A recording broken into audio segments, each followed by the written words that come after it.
हाँ भाई, good morning बच्चों।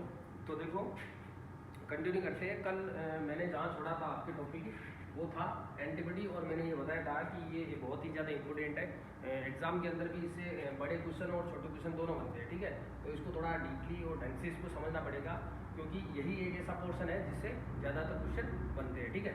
तो देखो एंटीबॉडी क्या होता है, ये चीज़ तो मैंने बताई थी कि जैसे ही प्रतिजन जो है वो बॉडी के अंदर प्रविष्ट करता है, उसी दौरान जब प्रतिजन बॉडी के अंदर प्रविष्ट करता है तो उसी दौरान क्या होता है कि हमारी बॉडी जो है, हमारी बॉडी की जो WBC जो कोशिकाएं होती है, ठीक है, WBC के अंदर जो बी लिम्फोसाइट कोशिका होती है, जो बी लिम्फोसाइट कोशिका होती है, कल मैंने यहाँ पे टी करवा दिया था स्टार्टिंग के अंदर, तो उसको आप सही कर लेना, ठीक है। बाद में मैंने बी करवाया, लेकिन पहले मैं इसमें यहाँ पे टी करवा दिया था, उसको आप भी कर लें, ठीक है। बी लिम्फोसाइट होती है, टी लिम्फोसाइट कोशिका से नहीं बनता है।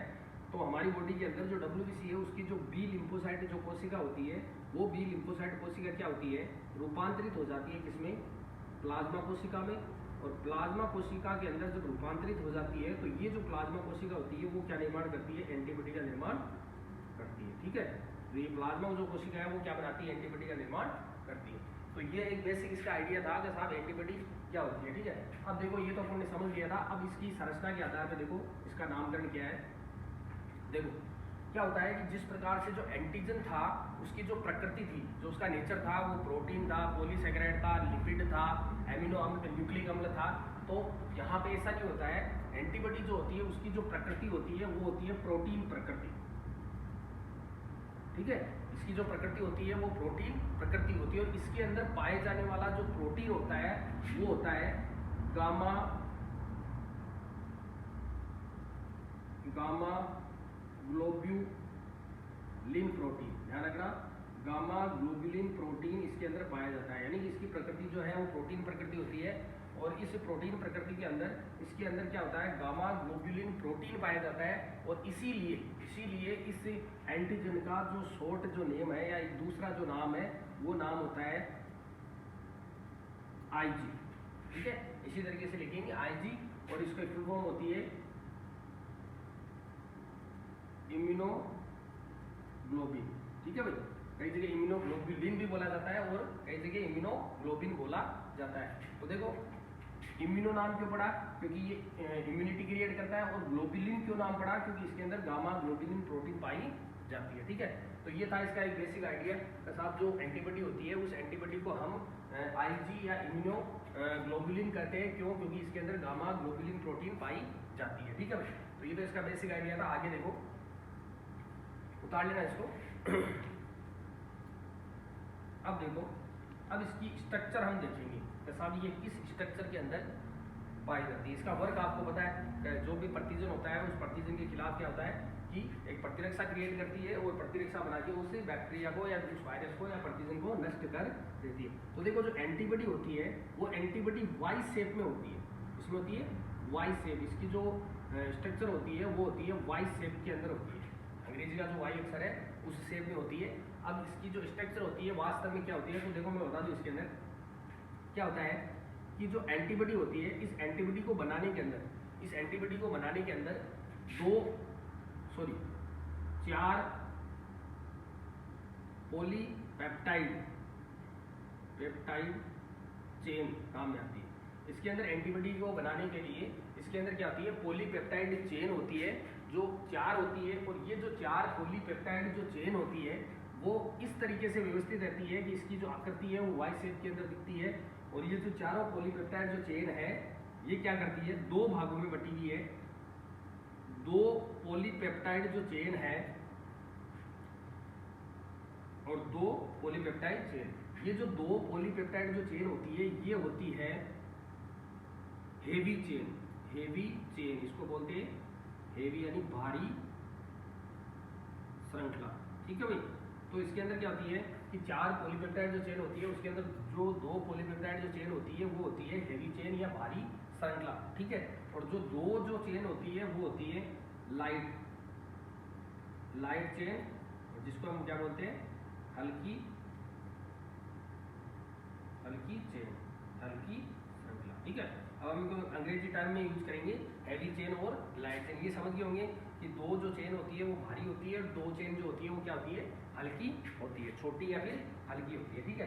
तो अब इसके अंदर क्या होता है कि ये जो पॉलीपेप्टाइड जो चेन होती है ये दो अर्धांशों का निर्माण करती है। दो अर्धांशों का निर्माण कैसे हो गया कि इस पूरी एंटीबॉडी को बनाने में 4 पॉलीपेप्टाइड चेन है, ठीक है। 4 पॉलीपेप्टाइड चेन के अंदर 2 इधर ये भारी चेन और 2 क्या रहेगी, हल्की चेन। तो इनके द्वारा क्या होता है कि 2 अर्धांश बनाए जाते हैं। 2 अर्धांश का मतलब एक जो है, यहां मैं लिख रहा हूं 2 समरूपी, लिख दो समरूपी अर्धांश, 2 समरूपी अर्धांश। अब ये जो 2 समरूपी जो अर्धांश होते हैं उसके अंदर क्या होता है कि पहला जो अर्धांश होता है उसके अंदर क्या होती है, एक तो हेवी चेन होती है और एक क्या होती है, लाइट चेन होती है। देखो पहला अर्धांश किससे बना है, एक हेवी चेन से एक लाइट चेन से, यानी हल्की और भारी चेन से एक अर्धांश बन गया। और इसी प्रकार दूसरा जो अर्धांश है वो भी क्या बनेगा, दूसरी हेवी चेन और दूसरी लाइट चेन, ठीक है भाई। क्योंकि 2 हेवी थी तो देखो एक हेवी इधर आ गई और एक इधर आ गई, 2 लाइट थी तो एक लाइट इसके साथ आ गई, एक लाइट इसके। इसका मतलब क्या हुआ कि एक अर्धांश, एक समरूपी अर्धांश कैसे बना, एक अर्धांश बना हेवी और लाइट चेन से और दूसरा बना हेवी और लाइट चेन से, ठीक है। तो इस तरीके से इसके अंदर क्या होता है कि इसके अंदर 2 प्रकार की चेन होती है और 4 होती है, 2 प्रकार हेवी और लाइट, और 4 का मतलब 2 हेवी और 2 लाइट, ठीक है भाई। इसको आप उतार लेना और उसके बाद में देखो आगे मैं बताता हूँ। देखो अब हम इसकी स्ट्रक्चर देखेंगे, मेनली क्या होती है, किस तरीके से इसके अंदर ये जो चेन होती है वो इसके अंदर रहती है, ठीक है। अब देखो मैं यहाँ स्ट्रक्चर बना रहा हूँ, इसकी बुक से थोड़ी सी अलग बना रहा हूँ मैं, ठीक है।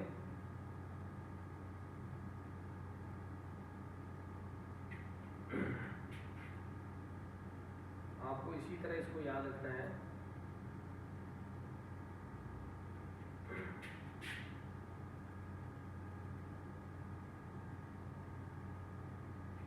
ठीक है भाई, ये देखो ये मैंने जो चेन बनाई है, एक देखो एक अर्धांश तो ये हो गया इधर वाला, तो एक इधर वाला पोर्शन हो गया।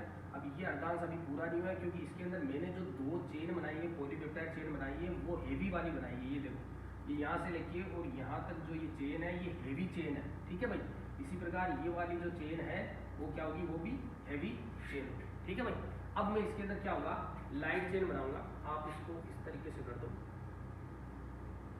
चेंज कर दो इसको। हाँ ये IgG की स्ट्रक्चर है वैसे, ओके। अब देखो मैं यहाँ पे बना रहा हूँ लाइट चेन, इधर देखो, ये देखो यहाँ तक होती है ये, ठीक है भाई। ये मैंने यहाँ पे जो चेन बनाई है ये लाइट चेन है और ये वाली इधर वाली भी लाइट चेन है। अब दोनों समरूपी अर्धांश तुम्हारे को दिखाई दे रहे हैं, एक तो ये पूरा का पूरा अर्धांश जिसके अंदर एक हेवी चेन, एक लाइट चेन, एक दूसरा वाला ये अर्धांश जिसमें हेवी और लाइट चेन, ठीक है भाई। ये इसकी इस तरीके से स्ट्रक्चर होती है, ओके। अब आगे देखो क्या होता है, इस चेन के अंदर क्या होता है कि इसका जो हेवी, जो दोनों हेवी, इधर देखो ये हेवी वाला देखो यहाँ तक है, ये लाइट वाली इधर, इधर हेवी का कोई वो लाइट चेन का कोई पोर्शन है नहीं, ठीक है। तो एक तो इसका क्या हो गया, एक तो ये भाग हो गया, क्या हो गया, एक तो ये भाग हो गया और एक ऊपर वाला भाग हो गया। ये दोनों भाग जहाँ से जुड़े रहते हैं उसको हम बोलते हैं हिंज। क्या बोलते हैं, HING, हिंज। जॉइंट होता है ना, हिंज जॉइंट होता है पैरों के अंदर, ठीक है। तो ये वाला जो जॉइंट है ये क्या कहलाता है, हिंज जॉइंट कहलाता है, ठीक है। अब आगे देखो आगे क्या होता है, इसको ये जो अपनी जो लाइट चेन है, ठीक है, अपनी जो लाइट चेन है ये वाली, इसको 2 भागों में बांट रखा है। देखो 2 भाग कौन से हो गए, एक तो देखो ये भाग हो गया और एक ये भाग हो गया, ठीक है भाई। देखो एक तो ये भाग हो गया और एक ये भाग हो गया, और इसी प्रकार इसमें देखो एक ये भाग हो गया लाइट का, एक ये भाग हो गया, ठीक है। इसी प्रकार जो हेवी चेन होती है उसको 4 भागों में बांट रखा है, 1 2 3 और 4, ठीक है भाई। 4 भाग दिख रहे हैं, इसीलिए मैंने ये स्ट्रक्चर बनाई है। अब आगे बताऊंगा इसको, ये जो 4 भाग है वो क्या कहलाते हैं। पहले इसमें देखो कि इसके अंदर क्या होता है कि इस पूरी चेन को, यानी इस पूरी एंटीबॉडी को 2 भागों में बांट रखा है। एक तो वो भाग होता है जो कांस्टेंट होता है, जिसको हम बोलते हैं हिंदी में स्थिर भाग होता है, जो स्थिर रहता है, कभी भी क्रिया नहीं करता है या फिर उसके अंदर कोई मूवमेंट नहीं होता। तो देखो ये वाला जो भाग तुम्हें दिख रहा है, ये वाला भाग, ये वाला, इसको हम बोलते हैं स्थिर भाग। इस भाग को हम बोलते हैं स्थिर भाग, क्योंकि ये स्थिर रहता है, इसके अंदर कोई मूवमेंट नहीं होता। इन भागों में मूवमेंट होगा क्योंकि ये एंटीजन जो होती है, जो बैक्टीरिया होता है, वो इसी भाग के अंदर पकड़ा जाता है। तो इस भाग में तो मूवमेंट होगा, इस भाग में मूवमेंट नहीं होगा, तो इसको तो हम बोलते हैं स्थिर भाग। क्या बोलते हैं? स्थिर भाग। और इंग्लिश में इसको याद रखना है कांस्टेंट भाग, कांस्टेंट पार्ट। ठीक है, एक नाम हो रहा है इसका, इसका एक नाम हो रहा है, इसको हम बोलते हैं FC। इसका एक नाम हो रहा है FC, इसका मतलब होता है क्रिस्टलाइन फ्रेगमेंट। ठीक है, क्रिस्टलाइन फ्रेगमेंट, FC भी कहते हैं इसको। अब देखो दूसरा वाला जो भाग है, ये वाला समझ गए होंगे, ये वाला भाग। ठीक है, तो ये वाला जो भाग होता है इसको हम बोलते हैं अस्थिर भाग। क्या बोलते हैं? अस्थिर भाग।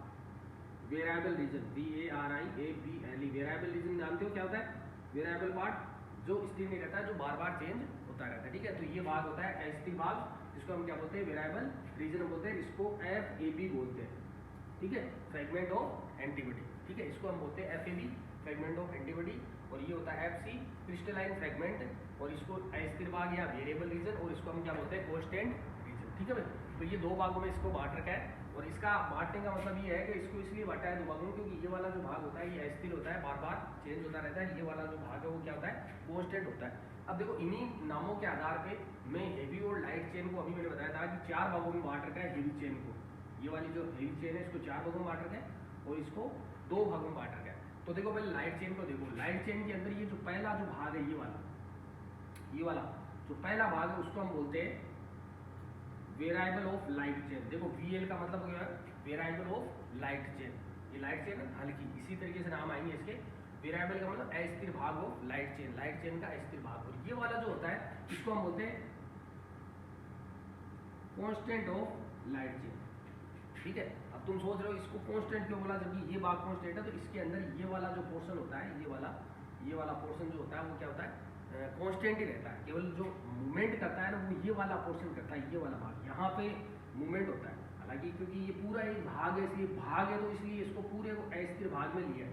लेकिन इसके अंदर भी ये ऊपर वाला जो पोर्शन होता है, केवल इसी के अंदर क्या होता है? अस्थिरता होती है, बाकी जो है वो सब कांस्टेंट रहते हैं। तो इसको थोड़ा ध्यान रखना कि ये वाला जो भाग हो गया ऊपर वाला लाइट चेन का, वेरिएबल हो गया। ठीक है, लाइट चेन का। और ये वाला क्या हो गया? कांस्टेंट, जो चेंज नहीं होता है, स्थिर रहता है, constant of light chain. Okay, अब इसी प्रकार हैवी चेन के अंदर देखो, हैवी चेन के अंदर भी 4 भाग है, 1 2 3 और 4।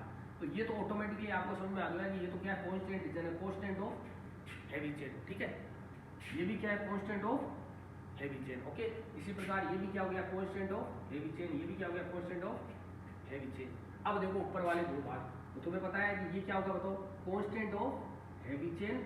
और ये वाला क्या होगा? Variable of heavy chain. तो मैंने बताया था ये भाग, इसमें मूवमेंट होता है। तो ये हो गया वेरिएबल अस्थिर भाग हो हैवी चेन, यानी भारी चेन का अस्थिर भाग। और ये हो गया कांस्टेंट हैवी चेन का कांस्टेंट भाग। तो इसको यहाँ पे लिख दो, ये बहुत सारे हैं, तो CH1 H2 और H3, इसको याद रखना। एसिडियों के तुम इसको हाइड्रोकार्बन ले लो, है ना, कार्बन ले लो, हाइड्रोजन ले लो। तो ये क्या हो गया? Constant of heavy chain 1, constant of heavy chain 2, constant of heavy chain 3। तो अगर कोई पूछे कि जो लाइट चेन होती है उसके अंदर कांस्टेंट भाग कितना होता है? 1, है ना, वेरिएबल भाग कितना होता है? 1। और जो हैवी चेन होती है उसके अंदर कांस्टेंट भाग तो 3 होते हैं, और वेरिएबल जो भाग होता है वो क्या होता है? 1 होता है। ठीक है, ओके। अब इसी प्रकार इसके अंदर आप लिख सकते हो, यहाँ पे एक ही बात है। आगे देखो, यहाँ तक आगे समझे। अब देखो आगे क्या होता है? क्या होता है कि इसके अंदर जो हैवी चेन होती है, क्योंकि 2 हैवी चेन इधर देखो, यहाँ पे ये 2 हैवी चेन है, ये दोनों जो हैवी चेन होती है वो डाइसल्फाइड बॉन्ड के द्वारा जुड़ी रहती है। देखो ये इस प्रकार से S और S, ये हो गया डाइसल्फाइड बॉन्ड हो गया, है ना। ये देखो डाइसल्फाइड बॉन्ड, यानी कि ये जो हैवी चेन होती है वो डाइसल्फाइड बॉन्ड के द्वारा जुड़ी रहती है। ठीक है, और इसी प्रकार लाइट और हेवी चेन जो होती है वो भी क्या होती है? डाइसल्फाइड बॉन्ड के द्वारा जुड़ी रहती है। इसी प्रकार हेवी और लाइट चेन भी क्या होती है? डाइसल्फाइड बॉन्ड के द्वारा जुड़ी रहती है। ठीक है भाई, याद रखा। ये तो इसकी एक सिंपल सी स्ट्रक्चर के साथ ये इस तरीके से इसके अंदर व्यवस्था होती है। ओके, अब देखो, अब मेन जो इंपॉर्टेंट चीज़ है इसकी वर्किंग जो प्रोसेस होती है कि साहब ये एंटीजन के लिए जो बनी है, एंटीजन को किल करने के लिए बनी है, तो उस प्रोसेसिंग के आधार पे हम इसको देखेंगे कि साहब ये प्रोसेसिंग कैसे करती है। तो देखो यहाँ पे क्या होता है, ये वाला जो भाग होता है इसकी, जहाँ पे ये लाइट और हेवी चेन मिल रही है, यहाँ पे क्या होता है? इस तरीके से कैंचिनुमा स्ट्रक्चर होती है इसके अंदर, इस तरीके से कैंचिनुमा इसके अंदर स्ट्रक्चर होती है। और यही भाग इंपॉर्टेंट होता है, यहाँ पे कैंचिनुमा स्ट्रक्चर होती है, यही भाग इंपॉर्टेंट होता है। यहाँ पे जो तुम्हारे को एंटीबॉडी का जो ये दिख रहा है, इसको हम बोलते हैं, इस भाग को हम क्या बोलते हैं, आपको मैंने पहले बताया था कि एंटीबॉडी के जिस भाग से एंटीजन आके जुड़ती है उसको हम बोलते हैं पेराटोप। क्या बोलते हैं? पेराटोप। और जो एंटीजन इससे जुड़ेगा जिस भाग से, उसको हम क्या बोलेंगे? एपिटोप। क्या बोलेंगे? एपिटोप। यानी कि यहाँ पे जो जुड़ता है, जो भाग यहाँ आके जुड़ेगा इस जगह, इसको तो हम क्या बोलेंगे? एपिटोप। और एपिटोप किस भाग से जुड़ता है? एंटीबॉडी के पेराटोप वाले भाग से जुड़ता है। और यही भाग फिर बाद में ये वाला जो भाग है ये क्या कहलाएगा? प्रतिजन प्रतिरक्षी भाग। यानी कि यहीं पे क्या होगी? प्रतिजन और प्रतिरक्षा की जो प्रतिरक्षी है अणु है उसकी क्या होगी? यहाँ पे अभिक्रिया होगी। और ये भाग क्या कहलाता है? इसका मेन भाग, जहाँ पे क्या होती है? प्रतिजन और प्रतिरक्षी दोनों क्या होते हैं? रिएक्ट होते हैं, क्रिया करते हैं, अभिक्रिया करते हैं, जिसके दौरान उसको फिर बाद में यहाँ मार दिया जाता है। ठीक है। अब यहाँ पे जो भाग उसका जुड़ता है एपिटोप कहलाता है। और मैंने ये भी बताया था कि विशिष्ट भाग ही जुड़ता है, पूरा का पूरा जो प्रतिजन है वो इसे जुड़ता नहीं है। उसका एक विशिष्ट भाग होता है जिसको उसकी संयोजकता भी बोला गया था, और उस विशिष्ट भाग से ही विशिष्ट भाग ही इसके पेराटोप से यहाँ पे आके जुड़ता है। ठीक है भाई। तो ये थी हमारी एंटीबॉडी की एक सिंपल स्ट्रक्चर। ठीक है भाई। अब इससे जो भी क्वेश्चन आते हैं वो आप देख लेना। एक चीज और रहेगी इसके अंदर, देखो क्या होता है कि इसकी जो यहाँ पे हेवी चेन दिख रही है, यहाँ पे दोनों हेवी चेन है, तो ये हेवी चेन का जो अंतिम भाग है ये कार्बोक्सिलिक ग्रुप से जुड़ा रहता है, COO माइनस, इसको तुम यहाँ पे ये भी कह सकते हो COOH ग्रुप। आपकी बुक के अंदर COOH देता है, तो कार्बोक्सिलिक जो ग्रुप है इससे ये वाला जो अंतिम भाग है ये जुड़ा रहता है। और ये वाला जो प्रारंभिक भाग है जहाँ पे इनकी अभिक्रिया होती है, प्रतिजन और प्रतिरक्षी की अभिक्रिया होती है, ये जुड़ा रहता है NH2 से। इससे जुड़ा रहता है NH2 से, एमीन ग्रुप NH2 से। तो ये वाला जो भाग होता है वो किससे जुड़ा रहता है? NH2 से। यानी कि जो इसका कांस्टेंट जो भाग होता है, स्थिर जो भाग होता है, वो तो जुड़ा रहता है किससे? कार्बोक्सिलिक ग्रुप से, COOH से। और इसका जो वेरिएबल जो भाग होता है, जो अस्थिर भाग होता है, वो किससे जुड़ा रहता है? NH2 से। तो ये इसकी एक सिंपल स्ट्रक्चर थी, आप देख लेना बुक के अंदर इसका डायग्राम बना हुआ है। ठीक है। और अब आगे देखते हैं हम इसकी डायग्राम बना लेना। अब देखो अभी थोड़ा पोर्शन और बचा है इसका। क्या होता है कि अभी मैंने जो डायग्राम बनाया है आपके पास, उस डायग्राम के अकॉर्डिंग तो साहब ये एंटीबॉडी जो होती है वो कितने प्रकार की होती है? केवल एक सिंगल एंटीबॉडी नहीं होती है हमारी बॉडी के अंदर, बहुत प्रकार की एंटीबॉडी होती है, उनके बहुत सारे टाइप है। वो टाइप क्या है? तो देखो मैं बताऊं इसके अंदर क्या होता है कि मेनली इसके अंदर अभी जो एंटीबॉडी पड़ी थी उसके अंदर मेनली आपने जो रेशियो देखा था वो देखा था आपने हेवी चेन का। ठीक है। हेवी चेन जो है उसके आधार पे, भारी जो श्रृंखला है उसके आधार पे जो भारी पॉलीपेप्टाइड जो चेन पाई जाती है, हेवी चेन जो क्या है एक प्रकार की पॉलीपेप्टाइड चेन है, इस भारी चेन के आधार पे इसको 5 भागों में बांट रखा है हमारी बॉडी के अंदर। इस भारी चेन के आधार पे 5 प्रकार की एंटीबॉडी बनती है। ठीक है। अब देखो कैसे बनती है। यदि मान लो कि हेवी चेन जो होती है वो 5 प्रकार की होती है। एक तो होती है अल्फा, एक होती है गामा, अल्फा गामा, इसमें बीटा नहीं होती है, अल्फा बीटा गामा नहीं होती, इसमें केवल गामा होती है, बीटा नहीं होती। अल्फा गामा म्यू, ठीक है, alpha beta gamma mu delta, और एक होती है एप्सिलॉन, है ना। एप्सिलॉन को इंग्लिश में लिख देता हूँ एप्सिलॉन। ठीक है।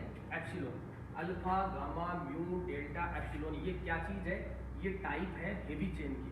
यानी कि जो इसके अंदर पॉलीपेप्टाइड हेवी चेन पाई जाती है उसके प्रकार है कि साहब एक तो अल्फा हेवी चेन होती है, किसी में गामा हेवी चेन होती है, किसी में म्यू हेवी चेन होती है, किसी में डेल्टा हेवी चेन होती है, किसी में एप्सिलॉन हेवी चेन होती है। और जो लाइट चेन होती है ना, जो लाइट चेन होती है वो भी 2 प्रकार की होती है। एक तो होती है कप्पा और एक होती है लेमडा, है ना। हाँ, लेमडा, कप्पा और लेमडा। तो इसका कोई रीजन नहीं है, तुम्हारे बुक के अंदर नहीं दे रखा है। हालांकि लाइट चेन के आधार पर भी बांटते हैं। लाइट चेन 2 प्रकार की है, कप्पा और लेमडा। ओके। इसके अंदर ये 60% होती है और ये 40% होती है, यानी जनरली कप्पा ज़्यादा पाया जाता है। ठीक है। तो अपना तो इससे है रेशो देखो, इसमें क्या होता है कि 4 प्रकार की जो 5 प्रकार की पॉलीपेप्टाइड चेन है उसके अकॉर्डिंग हमने एंटीबॉडी को 5 भागों में बांटा है। तो यदि मान लो किसी एंटीबॉडी के अंदर अल्फा हेवी चेन है, किसी एंटीबॉडी के अंदर अल्फा यदि हेवी चेन है, तो इस प्रकार से बनने वाली जो एंटीबॉडी होती है उसको बोलते हैं IgA। ठीक है भाई। यानी कि अल्फा हेवी चेन जिसमें पाई जाती है उसके अंदर क्या होती है? IgA एंटीबॉडी होती है। हालांकि ये पूरी की पूरी एंटीबॉडी हमारी बॉडी के अंदर पाई जाती है, सब बनती है, ऐसी बात नहीं है कि सिंपल एक ही हो। ये सब एंटीबॉडी हमारे बॉडी के अंदर बनती है, ठीक है। अब देखो अल्फा अगर चेन है, अल्फा को हम देखो ए से लिखते हैं, अल्फा को ए से लिखते हैं, इस तरीके से लिखा जाता है, कहीं अल्फा ए भी लिखा है, तो अल्फा ए से देखो अल्फा ए निकल रहा है नाम तो ए, ठीक है। फिर बाद में गामा, गामा के अंदर जी निकल रहा है, देखो गामा ऐसे लिखते हैं ना गामा, तो ये क्या हो जाएगी आई जी जी, ठीक है भाई, गामा जी। इसमें म्यू, म्यू के अंदर पहला वर्ड क्या निकल रहा है एम, तो ये क्या हो जाएगी आई जी, इसके नाम से ये देखो।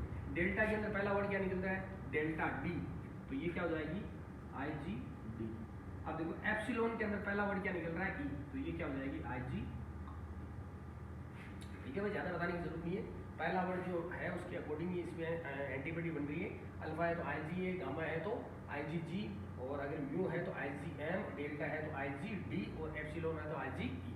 तो ये 5 प्रकार की एंटीबॉडी हमारी बॉडी के अंदर पाई जाती है। अब देखो इन एंटीबॉडी के क्या है अलग अलग कार्य है, ठीक है, और वही तुम्हारे एग्जाम के लिए इंपोर्टेंट है भाई, ध्यान रखना। इसी से हर साल क्वेश्चन आता है, इन्हीं में से आता है, और जनरली 2 या 3 एंटीबॉडी में से पूछते हैं, बाकी इसके अंदर क्वेश्चन नहीं आता है। तो देखो इसके अंदर इसका वर्क मैं बताता हूँ, इधर देखो पहला देखो, पहला इसके अंदर जो क्वेश्चन है वो मैं बता दूं इसके अंदर कैसा। पहला जो क्वेश्चन है वो क्या बनता है, ठीक है। पहला क्वेश्चन ये है कि सर्वप्रथम उत्पादित होने वाली प्रतिरक्षा कौन सी, सबसे पहले उत्पादित होने वाली जो प्रतिरक्षा है वो होती है ये प्रथम उत्पादित प्रतिरक्षा, और ये जब उत्पादित हो जाएगी तो उसके जस्ट बाद में आईजीजी बनती है, ये ध्यान रखना। आईजीजी से पहले आईजीएम बनती है, ओके। इसका कोई पर्टिकुलर कार्य नहीं है, इतना ये है कि ये इसको एक्टिवेट करती है, और आईजीएम उत्पादित होने के बाद में क्या होगी ये आईजीजी बन जाएगी, ठीक है। इंपोर्टेंट जो है वो आईजीएजी, ठीक है। तो देखो इसका भी देख लेते हैं आईजीजी, ठीक है, ये इंपोर्टेंट भी है। देखो आईजीजी क्या है कि ये ऐसी एक एंटीबॉडी होती है जो जनरली जो संवहनीय पदार्थ होते हैं, संवहनीय, देखो इधर संवहनीय पदार्थ का मतलब क्या होता है, हमारा जो शरीर का जो रक्त है, ठीक है, रक्त और द्रव पदार्थ जो फ्लो होता रहता है डायरेक्टली, संवहन होता रहता है, उनके अंदर सर्वाधिक मात्रा के अंदर ये मिलेगी आपको, ठीक है। आईजीजी है जो है वो संवहनीय या तरल पदार्थों के अंदर पाई जाती है। अब जैसे मान लो कि हमारे जो अपने लेबोरेटरी होती है, लेबोरेटरी के अंदर तुम्हें पता होगा ब्लड निकालते हैं, और ब्लड में से सीरम को अलग करते हैं, सीरम का मतलब पीला पदार्थ, तो उस ब्लड में से प्लाज्मा कह दो, उस ब्लड में से अगर मान लो रक्त कणिका WBC RBC प्लेटलेट्स निकाल ले तो पीला कलर का सा पदार्थ बनता है, और इसको हम बोलते हैं सीरम। और इस सीरम के अंदर जो प्रतिरक्षा हमारे को मिलेगी वो मिलेगी आईजीजी, ध्यान रखना इसको।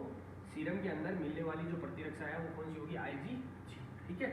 और ये संवहनीय या रक्त तरल पदार्थों के अंदर पाई जाती है। सबसे इंपॉर्टेंट वर्क देखो इसका क्या होता है, इस आईजीजी का सबसे इंपॉर्टेंट वर्क जो है वो क्या होता है कि ये एकमात्र ऐसी प्रतिरक्षा एंटीबॉडी होती है जो क्या करती है, माता के गर्भ के अंदर पल रहा जो भ्रूण होता है, वो भ्रूण माता के गर्भ की जो अम्बिलिकल कॉर्ड होती है, अपनी जो नाभि होती है, उस नाभि से जुड़ा रहता है। तो नाभि से जब वो भ्रूण जुड़ता है तो उस संरचना को हम क्या बोलते हैं प्लेसेंटा, यानी कि भ्रूण का जो प्लेसेंटा है, प्लेसेंटा या अपरा बोलते हैं इसको, प्लेसेंटा या फिर अपरा, जो भ्रूण का जो प्लेसेंटा होता है उस प्लेसेंटा को पार करने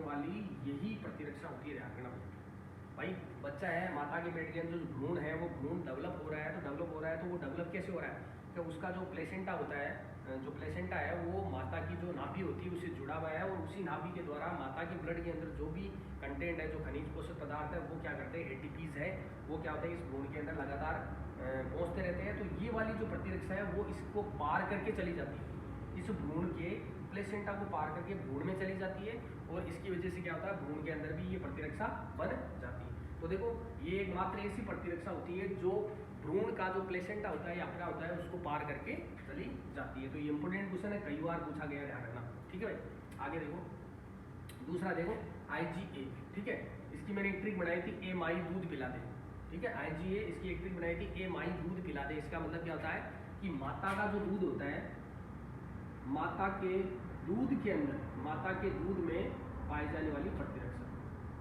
ठीक है। इससे क्वेश्चन कई बार पूछा गया है, पाई जाने वाली प्रतिरक्षा, ये माता के दूध के अंदर पाई जाने वाली प्रतिरक्षा है IgA, ठीक है भाई। तो ये हो गया, 3 हो गया। आगे देखो ये वाली जो IgD है ना, अभी तक वैज्ञानिक खुद संशय में है कि इसका वर्क क्या होता है, अभी तक इसके अंदर वर्क चल रहा है।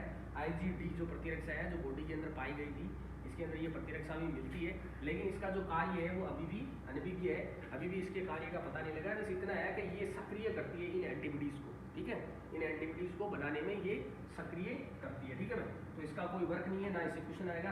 अगला देखो 5वां इंपॉर्टेंट है, ये भी बहुत ज़्यादा, ये IgE, ठीक है। तो देखो IgE जो होता है ना, ये क्या काम करता है हमारी बॉडी के अंदर, क्या होती है, एलर्जी कोशिकाएं होती है, और वो होती है बेसोफिल्स, नाम याद रखना शरीर की, बेसोफिल्स, और एक होती है मास्ट कोशिका। हमारे शरीर के अंदर 2 प्रकार की एलर्जी कोशिका होती है, बेसोफिल्स और मास्ट कोशिका। ये क्या करती है, IgE जो प्रतिरक्षा होती है, सर्वप्रथम इनके ऊपर वर्क करती है, सबसे पहले इनके ऊपर ये कार्य करती है। और इनके ऊपर कार्य करने का मकसद ये होता है कि ये क्या करती है, ये कोशिका जब सक्रिय हो जाती है तो हमारी बॉडी के अंदर जो एलर्जी की जो शिकायत आती है, उस समय ये कोशिकाएं सबसे पहले क्या होती है, सक्रिय होती है, क्योंकि उसके अंदर ये वाली प्रतिरक्षा है और ये इसके ऊपर वर्क करेगी, ये सक्रिय हो जाती है, तो एलर्जी का हमारे को पता लग जाता है और फिर हमारे को टैबलेट लेनी पड़ती है, ठीक है। तो ये वाली जो IgE है, ये कब सक्रिय होती है, जब हमारी बॉडी के ऊपर कोई एलर्जी कंटेंट आए, या फिर एलर्जी, उसको हम हिंदी में एक नाम और है प्रत्युजरता, प्रत्युर्जता, याद रखना, ये क्वेश्चन पूछा जा चुका है, ठीक है ना, एलर्जी या फिर प्रत्युर्जता, ठीक है, प्रत्युर्जता या फिर एलर्जी एक ही बात है। तो एलर्जी या प्रत्युर्जता के समय हमारे शरीर की बेसोफिल और जो मास्ट कोशिका होती है, जो एलर्जी को प्रकट करती है, वो उनके ऊपर काम करने वाली जो सर्वप्रथम एंटीबॉडी होती है, वो क्या होती है, IgE, ठीक है। तो ये था हमारा एंटीबॉडी का प्रकार, ठीक है। तो ये याद रखना है, इससे 100% क्वेश्चन आएगा, एक ना एक क्वेश्चन, छोटा क्वेश्चन आता है, बड़ा क्वेश्चन उसकी एंटीबॉडी की जो स्ट्रक्चर उससे आता है। तो ये था हमारी बेसिक जो नॉलेज था एंटीबॉडी का, कि साहब एंटीबॉडी क्या होती है और एंटीबॉडी के क्या टाइप होते हैं, ठीक है।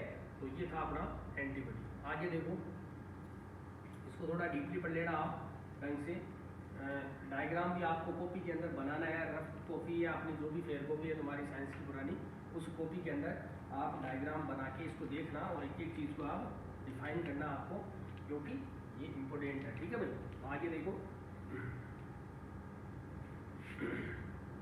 आगे देखो, आगे का जो हमारा टॉपिक होगा, अब जो है हमारी एंटीबॉडी, और ये हमारा खत्म हो चुका है, जो प्रतिरक्षा थी वो खत्म हो चुकी है, सब कुछ मैंने बता दिया इसके अंदर, इतना तुम्हारे सिलेबस में था।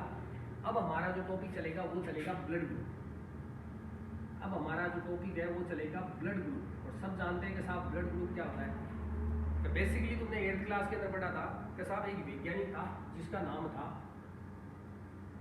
कार्ल, ये इंपोर्टेंट क्वेश्चन है, ये आया हुआ है एग्जाम के अंदर भी, लैंड स्टीनर। एक वैज्ञानिक था जिसका नाम था कार्ल लैंड स्टीनर। ये जो कार्ल लैंड स्टीनर जो वैज्ञानिक था, साइंटिस्ट था, इस साइंटिस्ट ने सर्वप्रथम ये जो एबीओ ब्लड ग्रुप होता है, एबीओ ब्लड ग्रुप की जानकारी दी थी। इधर देखो, एबीओ ब्लड ग्रुप की इसने सर्वप्रथम जानकारी दी थी, यानी कि ब्लड ग्रुप A, B और O, इन तीनों के बारे में सर्वप्रथम जो बताने वाला जो वैज्ञानिक था वो था कार्ल लैंड स्टीनर, ठीक है।